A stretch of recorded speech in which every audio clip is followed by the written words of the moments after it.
My feelings. What? Aren't my feelings my feelings? Exploring the concept of emotional labor or emotion work. Written and performed by Brenda G. Harris, Fall 2019.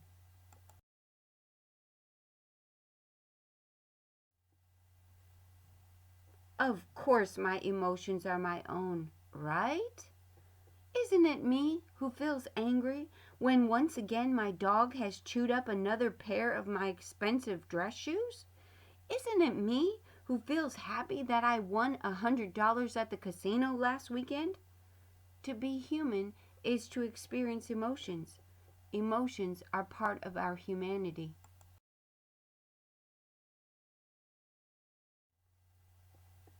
Indeed, emotions are a powerful force. Take, for example, the emotion of anger. As Malcolm X once explained, usually when people are sad, they don't do anything. They just cry over their condition. But when they get angry, they bring about a change.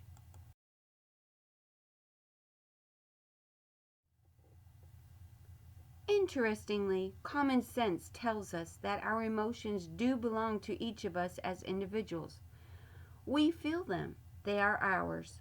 In many cases, people believe that it is through their emotions that their real selves are revealed.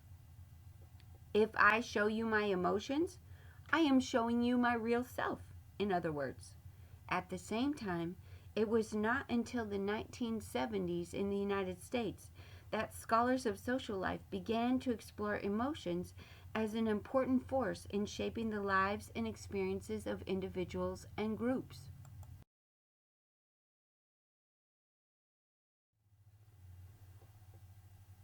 Yet, emotions may not be quite as uniquely and innately our own as individuals as we might presume. Consider, if you will, how our emotions are regulated or structured by the places where we spend time or the events and people we are part of. A wedding, for example, or a graduation. While we might shed tears at a wedding or a graduation, these tears are not likely to be tears of sadness, but instead tears of happiness. In this society, we know that the feeling rules are for weddings and graduations happy, not sad tears. At the same time, we do not express the same emotions on the beach while playing a game of volleyball in the sand that we would while praying at church, in the synagogue, or at the mosque.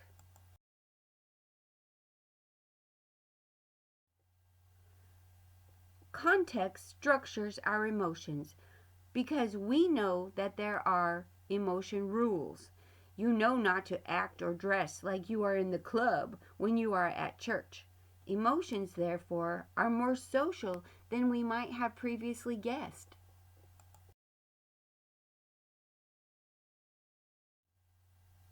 We also learn as we are socialized into our society to recognize immediately when someone is not expressing their emotions appropriately.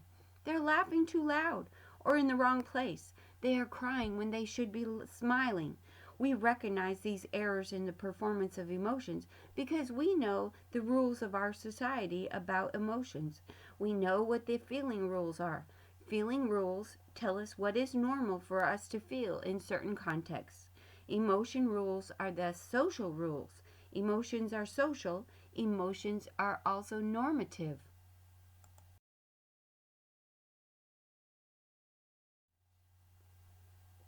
Just like other kinds of rules, feeling rules are rules that are sometimes broken or resisted by people.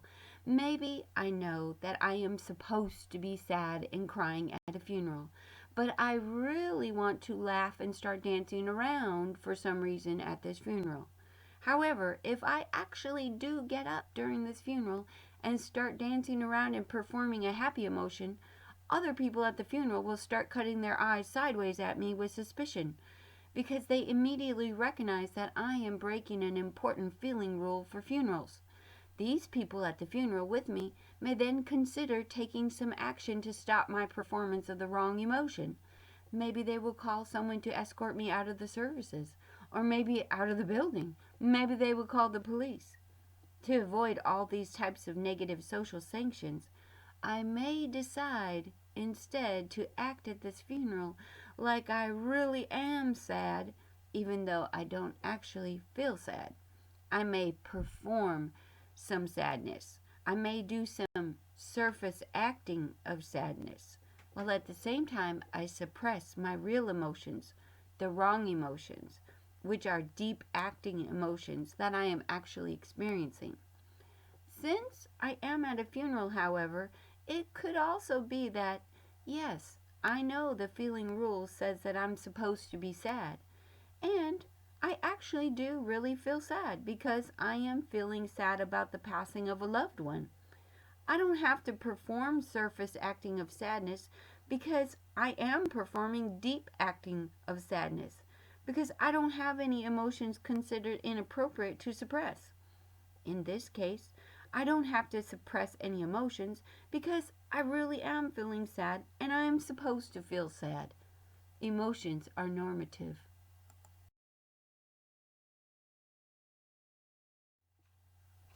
Arlie Hochschild coined the term emotional labor to describe the psychic effort that individuals sometimes perform in different social spaces like home, work, church, out with friends, at a funeral, etc.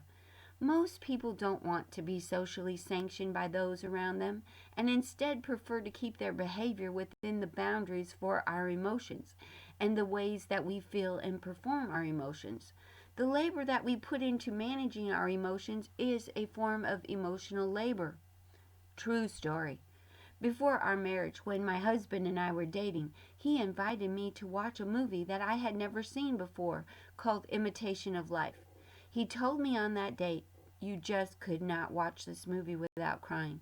That he had never seen or known of anyone who watched this movie without crying. Then, when I watched the movie, I did not cry. No tears. I was more concerned about messy makeup.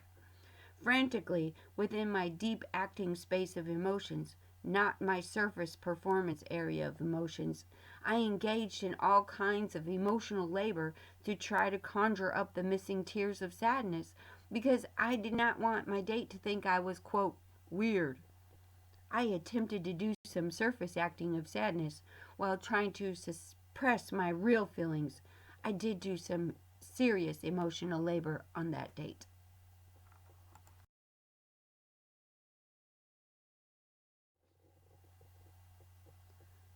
The components of emotional labor or emotion work involve verbal as well as nonverbal communications or messages. A smile or the tone of your voice, for example, may be used as part of one's emotion work. Importantly, the goal of emotion work is to successfully manipulate either your own feelings or the feelings of others, or both your own and other people's emotions. The results can be real or feigned.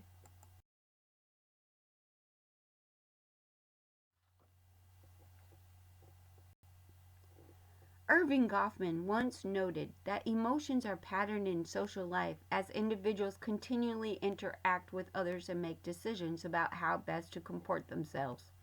Goffman highlighted the point that when people put on uniforms, their behavior and consequently their emotions are also put on. A flight attendant, for example, is expected to be or perform friendly, just as she or he is wearing a uniform. A teacher and a nurse should be caring and even self sacrificing on behalf of those they serve. A chemist or a father, by contrast, may not be as tied to the expectation that they exhibit or perform positive emotions like caring and friendliness. Indeed, the normalcy of emotions may be such that for chemists who are men, in particularly, and for fathers and other masculine type identities, that display of positive emotions is not always seen as socially acceptable or rewarding. It's not manly enough and therefore may be more negative.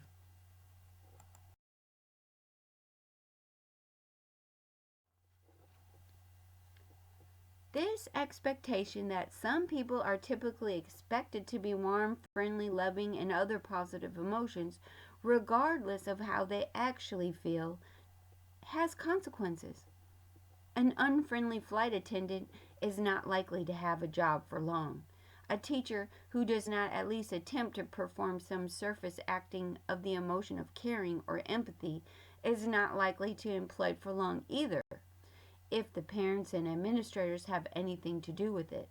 A chemist who is a man, however, might be perceived as unfriendly and still considered quite intelligent and productive, and thus not penalized for his failure to perform the emotion work associated with being a chemist.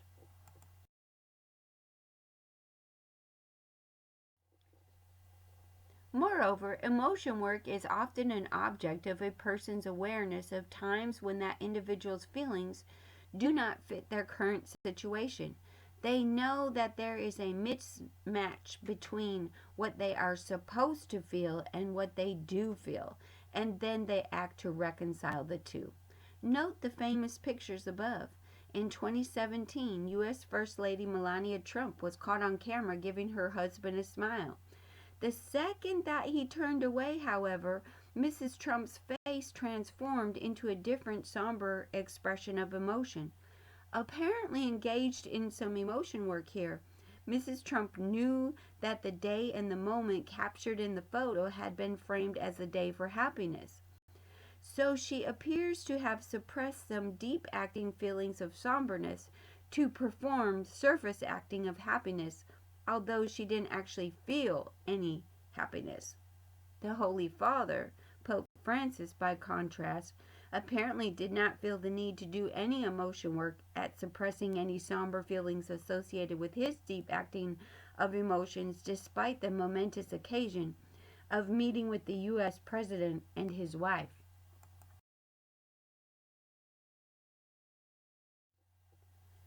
In another well-known photo, U.S. First Lady Melania Trump appears once again to have been aware that the situation captured in the photo was one socially framed with feeling rules requiring her to be a loving wife united with her husband, demonstrated by, according to her husband who offered his hand, some hand-holding.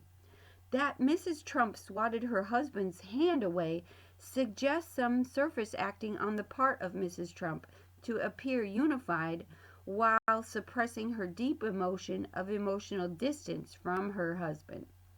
Significantly, there are three different techniques often used in the labor of emotion management. First, the cognitive technique, that is to say, the attempt to change the images, thoughts, or ideas in one's head to change the direction and type of emotion being felt. When I start feeling sad, for example, I start thinking of my happiest memories. The second technique involves a bodily attempt to change the somatic or other symptoms of the moment. By taking slower, deeper breaths, for example, by going for a walk, by leaving the room, by trying not to shake.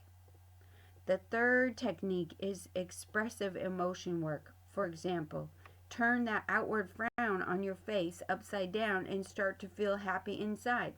Change outer feelings to work on changing inner feelings. Mrs. Trump appears to have attempted at least the second technique.